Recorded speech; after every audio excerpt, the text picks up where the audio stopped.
ഇന്ന് ഞാനും അക്കുവും കൂടെ ആറ്റിയാൽ അമ്പലത്തിൽ പോയി. അല്ലാതെ എനിക്കൊരു പരിപാടിയും കൂടെ ഉണ്ടായിരുന്നു. അപ്പം ഞാൻ കൂട്ടിനുണ്ടായിരുന്നു കേട്ടോ അവനെ. അതിന് ശേഷം ഞങ്ങൾ ആ പരിപാടി കഴിഞ്ഞ ശേഷം ഞാനും അക്കുവും കൂടെ നേരെ ആറ്റിയാൽ അമ്പലത്തിലൊക്കെ പോയി ഒന്ന് തൊഴുത്, പിന്നെ നേരെ കുളമൊക്കെ കണ്ട് നോക്കി. അങ്ങനെ കുറച്ച് നേരം അതുകൊണ്ട് ആമയൊക്കെ നോക്കിക്കൊണ്ട് വന്ന്. അതിന് ശേഷം എഗെയിൻ ഞങ്ങൾ പത്മനാഭസ്വാമി ക്ഷേത്രത്തിനടുത്തുള്ള ഒരു അമ്പലം ഉണ്ടല്ലോ, ആ അമ്പലത്തിലൂടെ പോയി.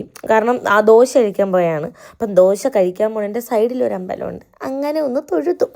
അങ്ങനെ ഫുഡൊക്കെ കഴിഞ്ഞ് ഞാനും അക്കും കൂടെ ഫുഡ് കഴിച്ച്. അക്കുൻ്റെ കാതുകുത്തിയിൽ ആ ഒരു കമ്മൽ അവൻ പിടിച്ച് എവിടെയോ കൊണ്ട് കളഞ്ഞു. അങ്ങനെ ഞങ്ങൾ പുതിയ കമ്മൽ വാങ്ങാൻ വേണ്ടിയിട്ട് പോയാണ് ഗൈസ്. അങ്ങനെ പുതിയ കമ്മലൊക്കെ സെറ്റ് ചെയ്ത് അവൻ്റെ സന്തോഷം കണ്ടു. അങ്ങനെ കമ്മലൊക്കെ വാങ്ങിച്ച്. പിന്നെ എൻ്റെ അമ്മയ്ക്ക് കുറേ നാളായിട്ട് പറഞ്ഞു കുഞ്ഞൊരു വെള്ള സ്റ്റോൺ മൂക്കുത്തി വാങ്ങണമെന്ന്. അങ്ങനെ അമ്മയ്ക്കൊരു വെള്ള സ്റ്റോൺ മൂക്കുത്തി വാങ്ങിച്ച്. അത് കണ്ടപ്പോൾ കൊതിയെ എനിക്കൊരു കറുത്ത സ്റ്റോൺ വാങ്ങിച്ച്. പിന്നെ ഞാൻ കുറേ നാളായിട്ട് വിചാരിക്കണം എനിക്കൊരു പാദസരം വാങ്ങണം, ഇങ്ങനെ ചില്ലും കേൾക്കണം. പക്ഷെ എൻ്റെ സൈസ് ഇല്ലായിരുന്നു. ഇങ്ങനെ കുലുക്കി നോക്കിയാണ് കേൾക്കുന്നുണ്ടോയെന്ന്. കേൾക്കുന്നുണ്ട് അവൻ. പിന്നെ ഇതാണ് എൻ്റെ മൂക്കുത്തി ഗൈസ്.